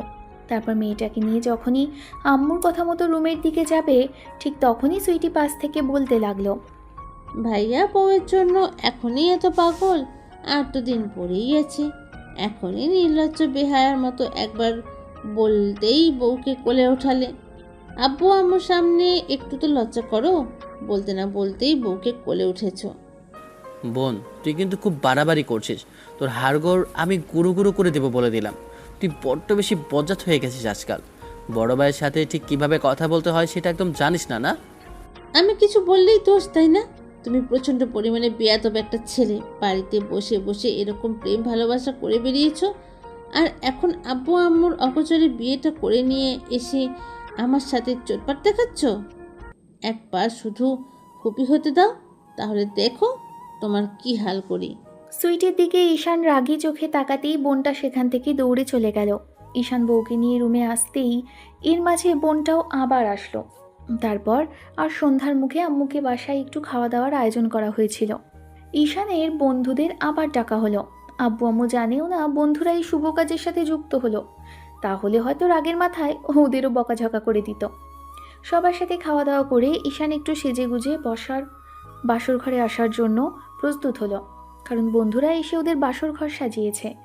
ঈশান জানে না ঈশিকা এখন কতটুকু রেগে আছে, তবে মেয়েটাকে সন্ধ্যার পর থেকে আর দেখেনি। খাওয়া দাওয়া শেষ করে রুমে চলে গেছে। হয়তো হঠাৎ করে বিয়ে হতে তেমন আনুষ্ঠানিকতা করতে পারল না। যাই হোক, বোনের থেকে হাজারটা বকবক শুনেই ঈশান রুমে আসলো। এই করতে হবে, সেই করতে হবে, এইসব কিছু শুনে যখনই রুমে আসলো তখনই মনে হতে লাগলো বউটা বিছানার মাঝখানে বসে আছে। ঈশান এসে দরজাটা লাগিয়ে দিল। তারপরে এসে মেয়েটার সামনে দাঁড়িয়ে রইল। ঈশিকা উঠছে না, তাই ঈশান একটা ধমক দিয়ে বলল, বেয়াদব মেয়ে, স্বামী রুমে এসেছে তাকে পায়ে হাত দিয়ে সালাম করতে হয় সেটা জানো না? এত তেরামি করা কেন সব জায়গায়? ঈশিকা তারপরও কথা বলল না। এবার মেয়েটা মাথা থেকে ঘুমটা ফেলে দিয়ে উঠে দাঁড়ালো। তারপর ঈশানের সামনে এসে দাঁড়াতেই ছেলেটা ভাবলো এখন ওর পায়ে হাত দিয়ে সালাম করতে যাবে, কিন্তু তার আগে মেয়েটা ওর পাঞ্জাবির কলার ধরে ধাক্কা মেরে বেডে ফেলে দিল। তারপর ঈশানের পেটের উপর উঠে গেল। ঈশান হয়তো ভাবলো এবার হয়তো রোম্যান্টিক টর্চার করবে, কিন্তু তেমন কিছুই হলো না। ওর পাঞ্জাবির কলারটা খামচে ধরে মেয়েটার রাগী কণ্ঠে বলতে লাগলো, বিয়ের আগে আমাকে এমন কলঙ্কিত করার জন্য তোমাকে অনেক শাস্তি পেতে হবে ঈশান। তুমি বুঝতে পারছো না যে তুমি বিয়েটা করে জীবনে কত বড় ভুল করেছো। তোমাকে আমি বারবার করে বলেছিলাম বিয়েটা করে নাও, দেখেছো বাসার সবাই কত সহজেই সবটা মেনে নিল। তুমি সেটা না করে বিয়ের আগেই এমন একটা কাজ করেছো যার জন্য আমার রাগটাই কমবে না। এখন এইটুকু ভেবে দেখেছো তুমি তুমি কত বড় অন্যায় করে ফেলেছো, যার জন্য আমার বিশ্বাসটা নষ্ট হয়েছে। তুমি আজকে থেকে আমার কাছে আসতে পারবে না, টানা 1 বছর আর কখনো আমার কাছে আসবে না। তুমি যদি ভেবে থাকো আমাকে বাবু সোনা জানি এগুলো বলে তুমি আমাকে ভুল যাবে আর তোমার কাছে আসতে দেবো আমি, তাহলে সেটা তোমার ভুল ধারণা। আজকের পর থেকে তোমাকে আমি ঘৃণা করি, আর কখনোই তুমি আমার কাছে আসবে না। তোমাকে আমি ঘৃণা করি, আর হ্যাঁ তোমাকে শাস্তি পেতে হবে। তুমি যদি ভেবে থাকো আমি তোমার সাথে সংসার করব, তাহলে সেটা তোমার ভুল ধারণা। তুমি অনেক বড় অন্যায় করেছো। বিয়ের আগে আমি বারবার করে বলেছিলাম এমন করে আমার কাছে এসো না।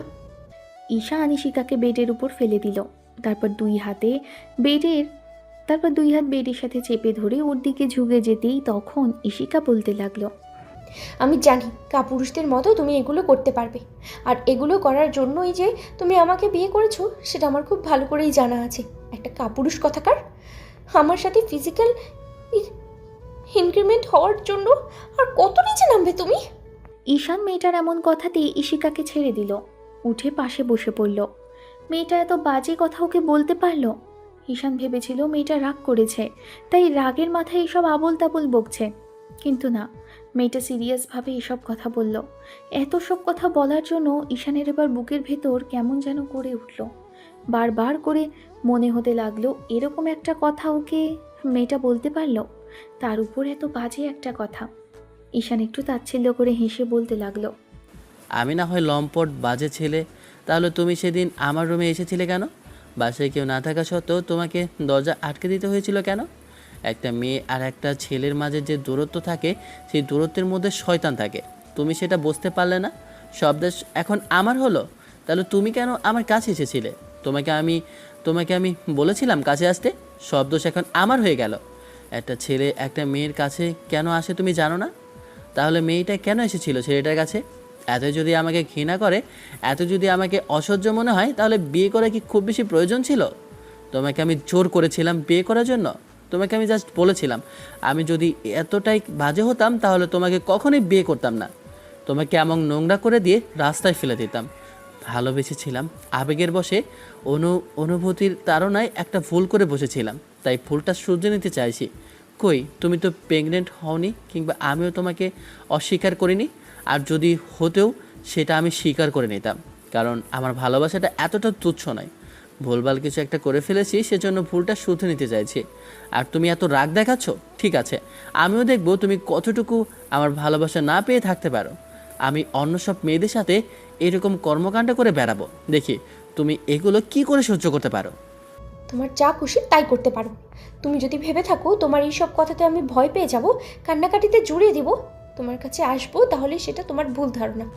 তুমি তুমি কিন্তু একদমই আমার কাছে আসবে না, তাহলে তোমার হাল আমি খারাপ করে ছেড়ে দেবো। কি করবে, স্বামীর গায়ে হাত তুলবে? তোলো, দেখাও যে তুমি কতটা বদমাইশ হয়ে গেছো।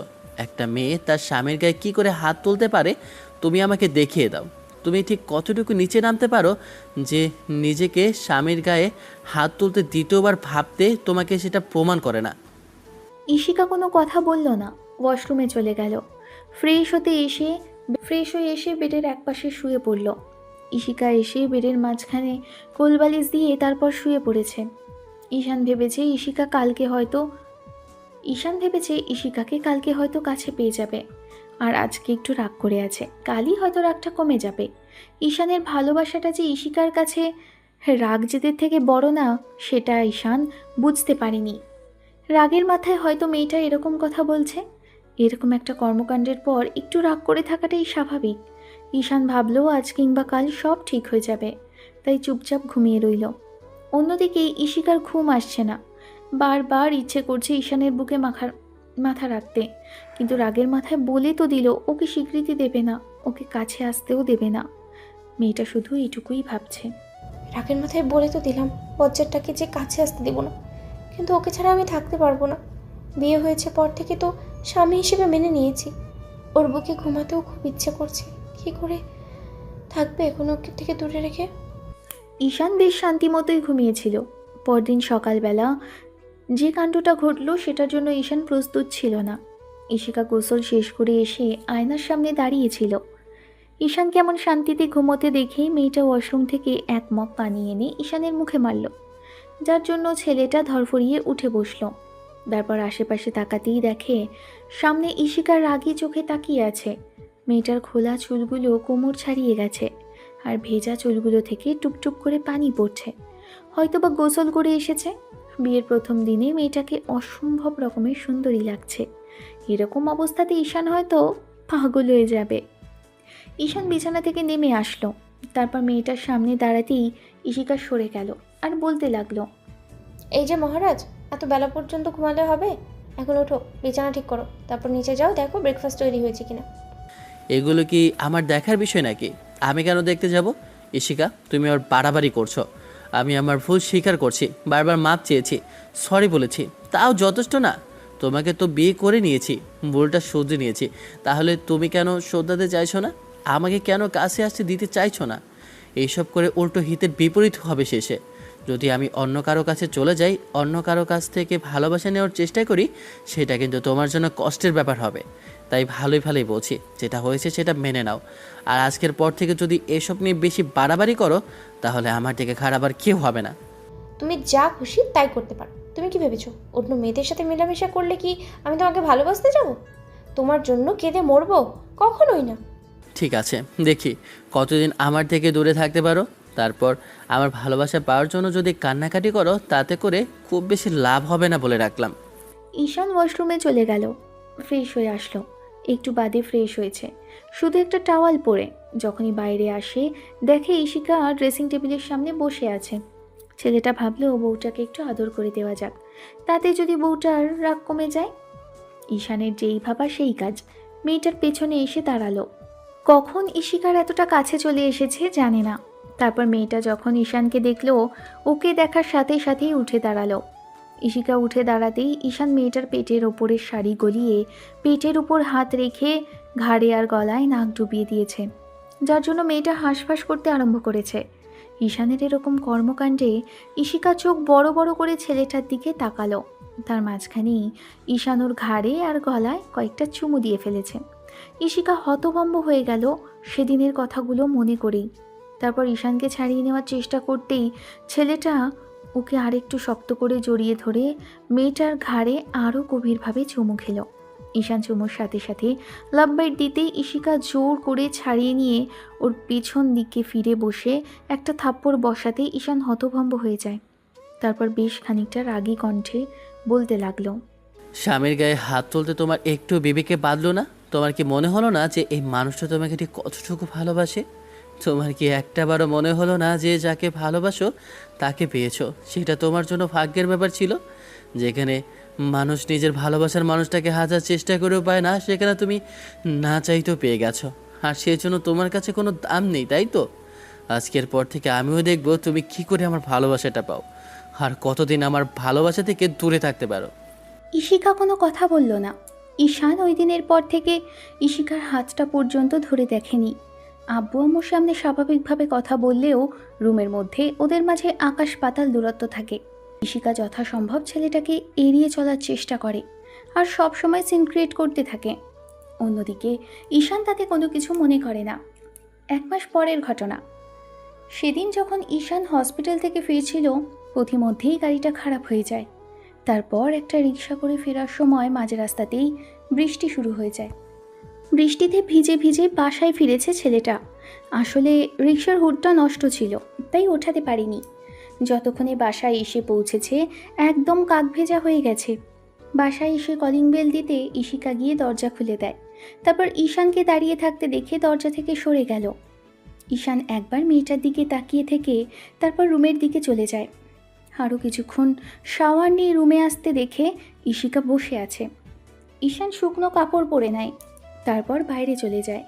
একটু বাদে নাস্তা করে তারপর ডাইনিংয়ে বসে টিভি দেখতে আরম্ভ করে।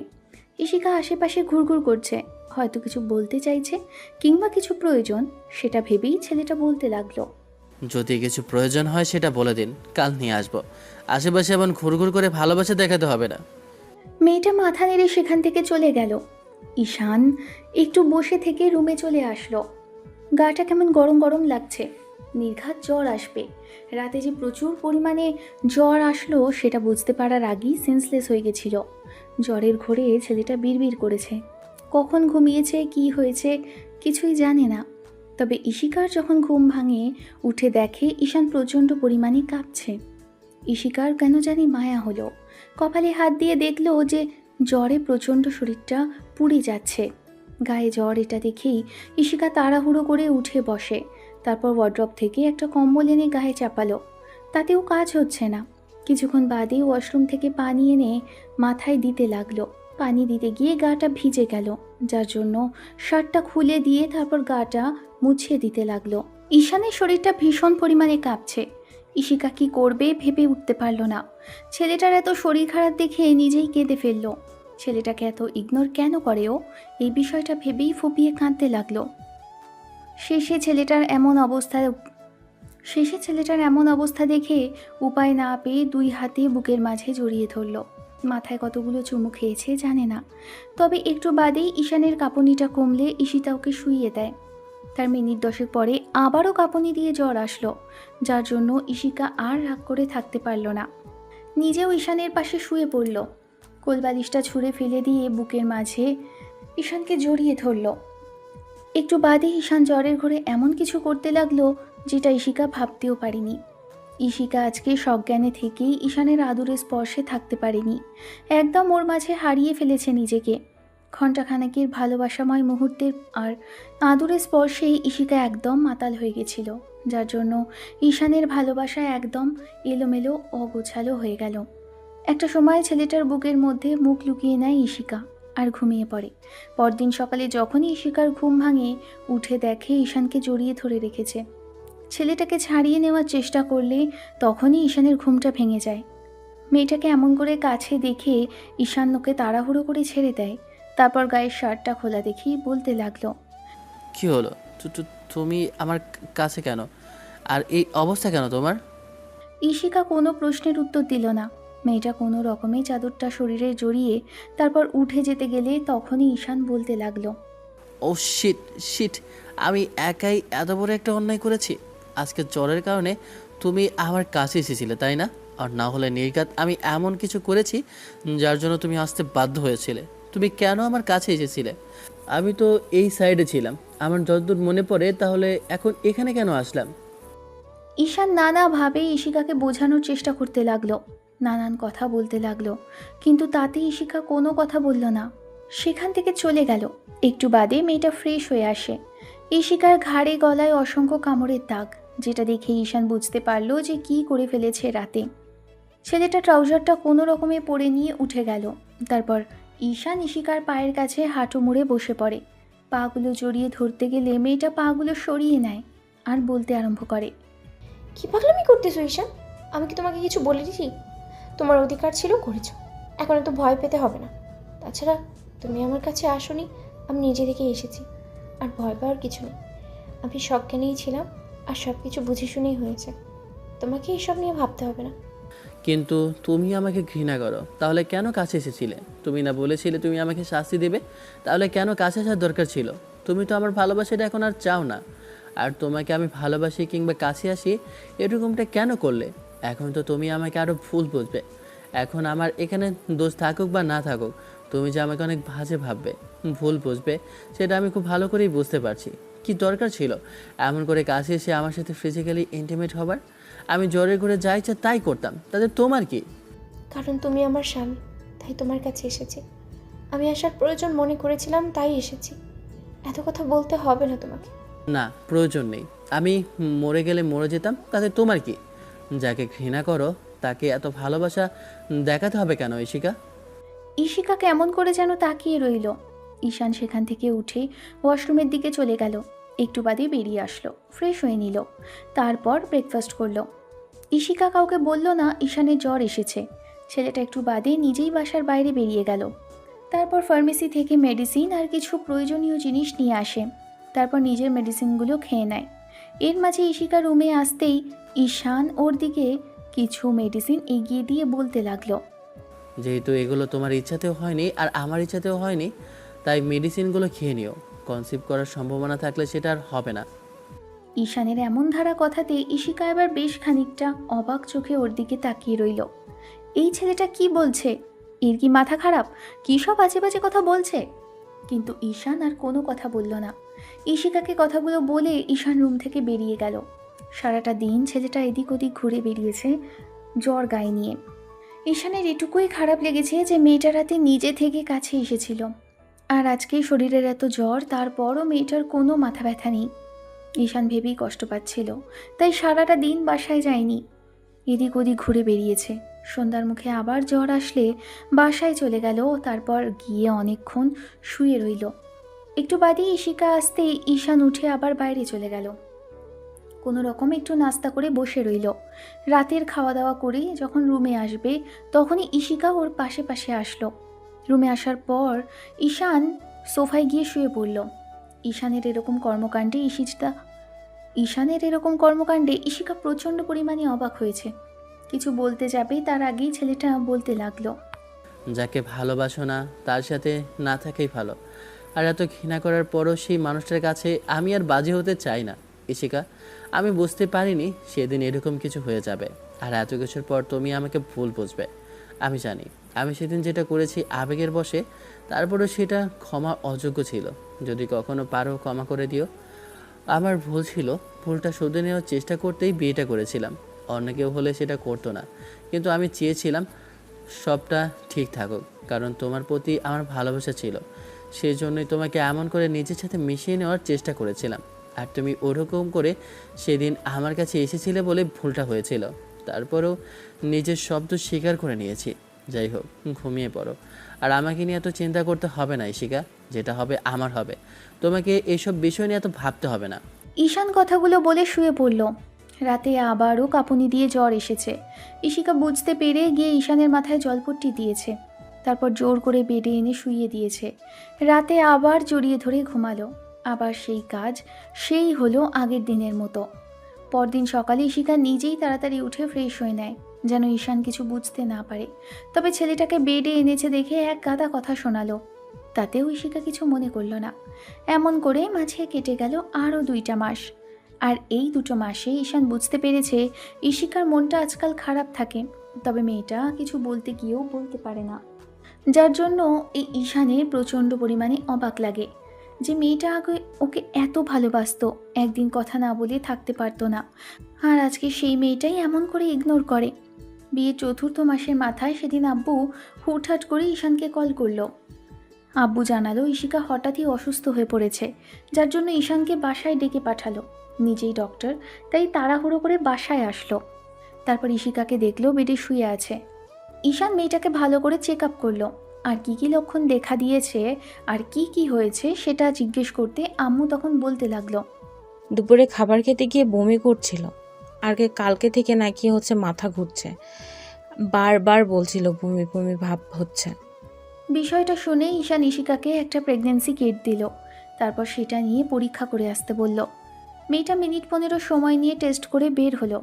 বাইরে এসে ঈশানের দিকে প্রেগন্যান্সি কিটটা এগিয়ে দিতে ছেলেটার মুখটা কালো হয়ে গেল। আম্মু অবাক চোখে কিছুক্ষণ তাকিয়ে রইল, আর আব্বু খুশিতে গিয়ে জড়িয়ে ধরলো আর কনগ্র্যাচুলেশনস জানালো। ছেলেটা খুশি হতে পারল না। সবাই এত খুশি, এত কথা বলল, তারপরও ঈশান কিছুতেই খুশি হতে পারল না।